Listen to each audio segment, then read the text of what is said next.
పోరాటం చేసి తుపాకీ గుళ్లకు బలైన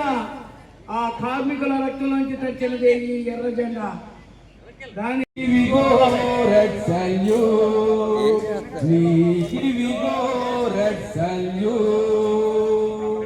శ్రమజీవుల చేతనమా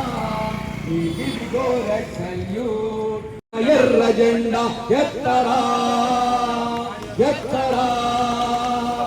ఎత్తరా మన ఎర్ర జెండా ఎర్ర కాంతులు దిశలు నిండా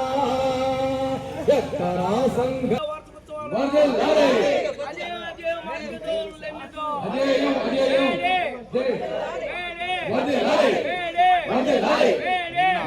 ప్రపంచ కార్మిక దినోత్సవం మేడే సందర్భంగా కార్మిక వర్గానికి మేడే శుభాకాంక్షలు తెలియజేస్తున్నాం. శ్రమ దోపిడీకి వ్యతిరేకంగా పని దినాల తగ్గింపు కోసం సాగినటువంటి అమెరికా దేశం చికాగో నగరంలో సాగినటువంటి పని గంటల పని విధానం మే 1886 మే 1వ తారీఖున పెద్ద ఎత్తున కార్మికులందరూ కూడా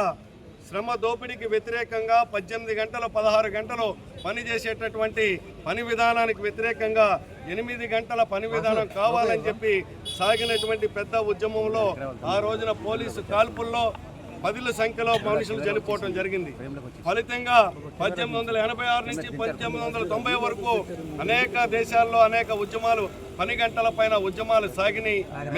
ఫలితంగా మే 1వ తారీఖున కార్మిక దినోత్సవంగా ప్రకటించుకోవటం జరిగింది. ఈ రోజున మతాలకు అతీతంగా, కులాలకు అతీతంగా, ప్రాంతాలకు అతీతంగా ప్రపంచంలో ఉన్నటువంటి అన్ని దేశాలు కార్మికులు జరుపుకున్నటువంటి ఏకైక పండగ మేడే. ఈ సందర్భంగా సాధించుకున్నటువంటి స్వాతంత్రం వచ్చి 7 దశాబ్దాలు పూర్తయిన తర్వాత సాధించుకున్నటువంటి హక్కుల్ని ఈ రోజున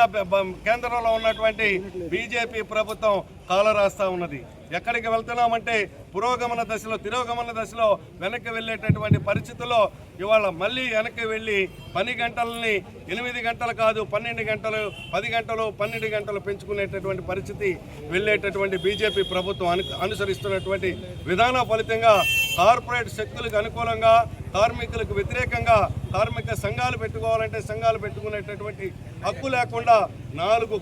కోడ్స్ పేరుతోటి కోడ్లు తీసుకొచ్చి ఈ రోజున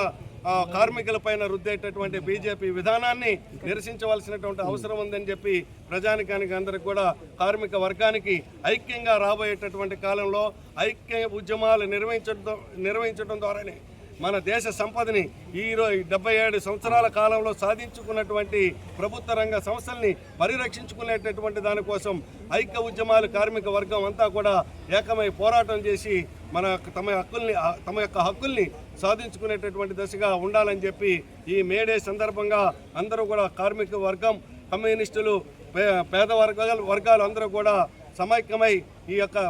మేడే దినోత్సవ సందర్భంగా పునరంకితం కావాలని చెప్పి మరొకసారి సిపిఐ విజయవాడ నగర సమితి తరఫున కార్మికులందరికీ కూడా నూతన సంవత్సర